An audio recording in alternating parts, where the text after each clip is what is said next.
Hello, my friend. Time for our meeting. On this October 13th, 100 years ago, Margaret Thatcher was born, resurrecting a prostrate England. She did so because she imposed fiscal reality. She showed that socialism ends when other people's money runs out, and resurrected England. England regained its pride. She won a war with Argentina 10,000 kilometers away, entering an island defended by the mainland's air force. She did it. Nelson's navy did it. Margaret, along with Pope John Paul I and Ron Morgan, destroyed the Soviet Union. Right?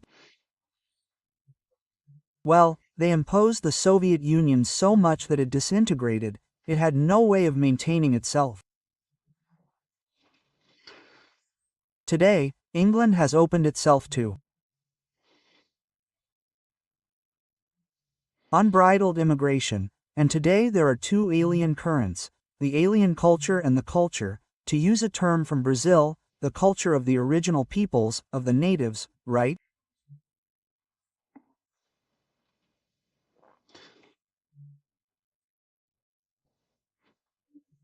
Well, and also today, on October 13, 1982, the Taipu Dam began filling.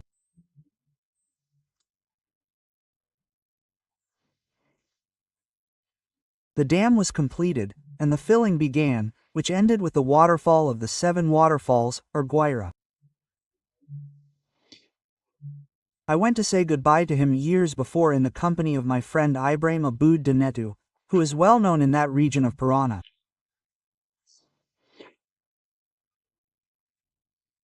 When I worked in Argentina for Jornal do Brasil, the ultra-nationalist Admiral Isaac Rojas said that the waters of Taipu would flood Buenos Aires in the event of war, that Brazil would open the dam to flood Buenos Aires.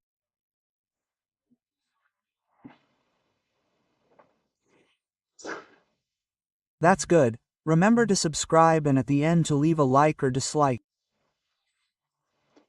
Let's get to today's conversation.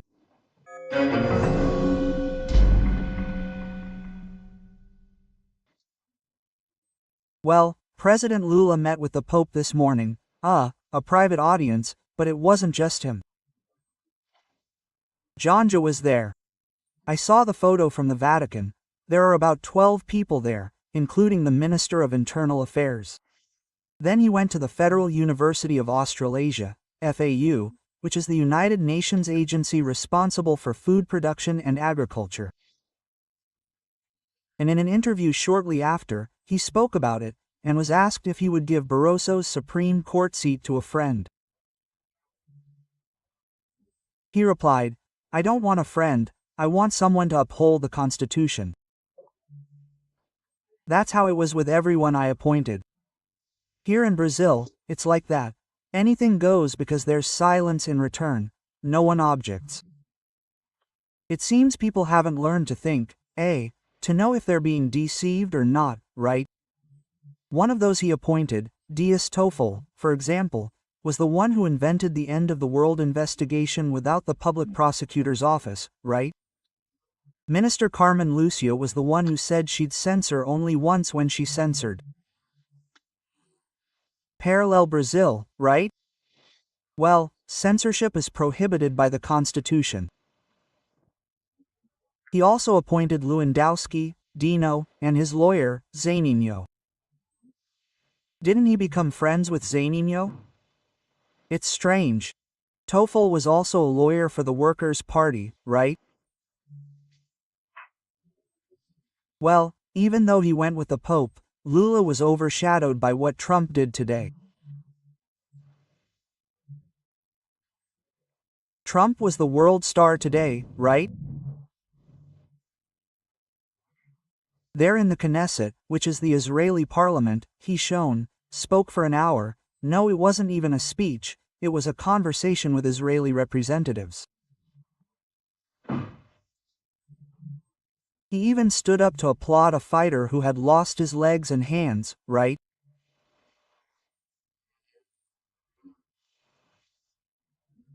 He emphasized that Gaza will be demilitarized, meaning there will be no soldiers, neither from Israel nor from anywhere else, in Gaza, and that Hamas will be disarmed.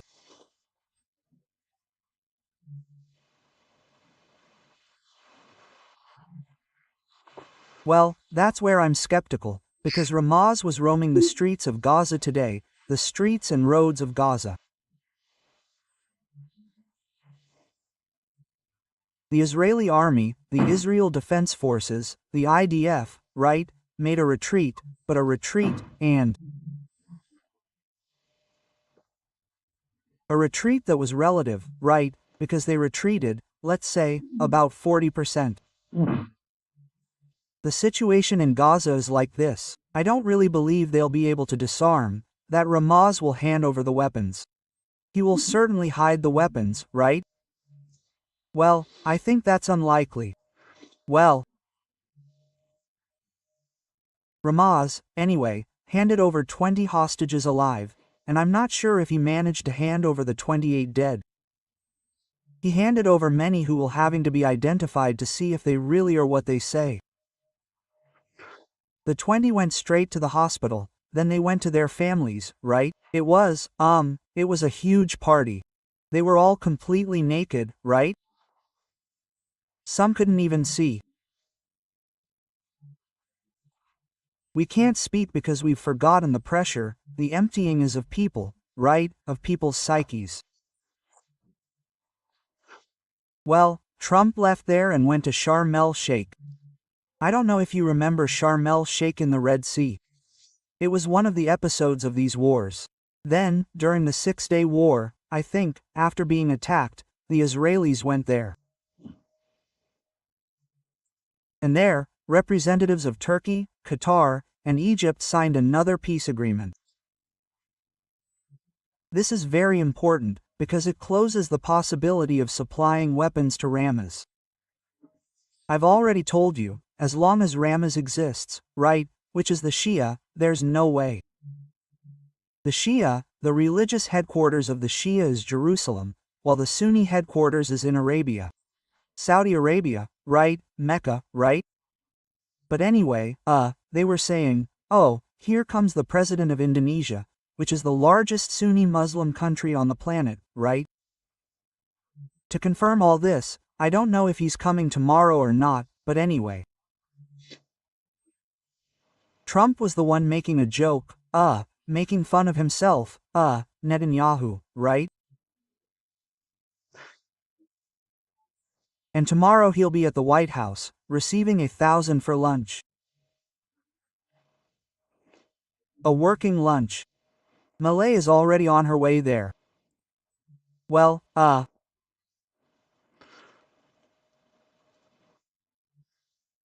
look, Bolsonaro's arrest was upheld, which was ordered in an investigation he's no longer involved in, right? That investigation that he was protecting his son who was denouncing, like Maria Karina did in the United States, right?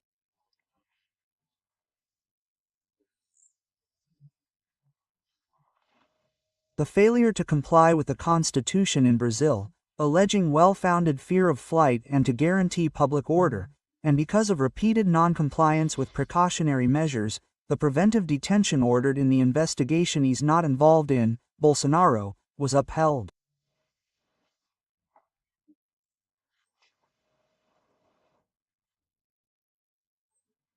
The investigation was to determine whether he was helping his son, Eduardo, in something called what's also supposed, right, convince the U.S. government to apply magnetics to more ice. And more ice is the one who orders this. This has never been seen in the history of law. The interested party himself, the person involved, the victim himself. It's the judge, right? It's been this way forever, for a long time, right? And all approved by the silence of the media, the silence of public opinion, right? Hey, silence is consent, right? Well, it's PASMARS. Well, the Attorney General's office pointed out a mistake by Moraes, but it's not Bolsonaro, it's another defendant from the January 8th. Moraes ordered pre-trial detention because the defendant broke his ankle bracelet and is on the run. But he didn't break the bracelet, nor was he on the run, he was at home.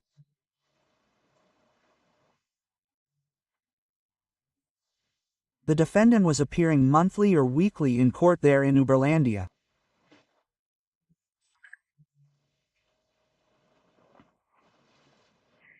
He appeared on the third floor of the courthouse. Then they ordered him to appear in another courtroom on the first floor. He always appeared there on the first floor. Up on the third floor. Oh, he's missing, a fugitive without an ankle bracelet. Look, Fran Kafka has more than enough material to file another lawsuit, right?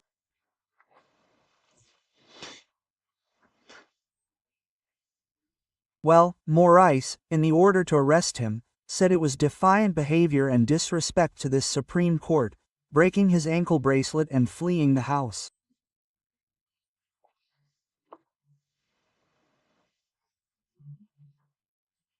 The one who discovered this was the federal prosecutor's office, which notified Moraes that he's under arrest. His name is Devanio Nadal, and he spent 6 months behind bars because of this.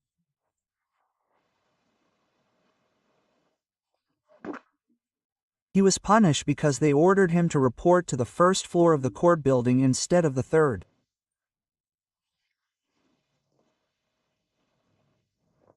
And just to top it off, eighth habeas corpus. Every time someone goes to testify at the Social Security Parliamentary Commission of Inquiry, CPI, they already go habeas corpus to keep quiet. Why do they have to keep quiet, huh? It's the former president of the INSS, Alessandro Stefanuto. Guys, he can keep quiet. The Constitution guarantees, right, due process. It guarantees that evidence against oneself won't be used. But as a former president, doesn't he love the institution enough to say nothing to contribute to the investigation into the embezzlement of over $6 billion in the accounts of 2,300,000 elderly people, in the biggest scandal this country has ever seen?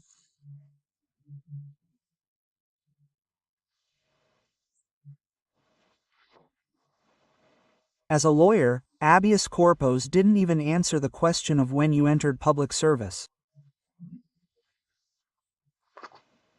Isn't that right?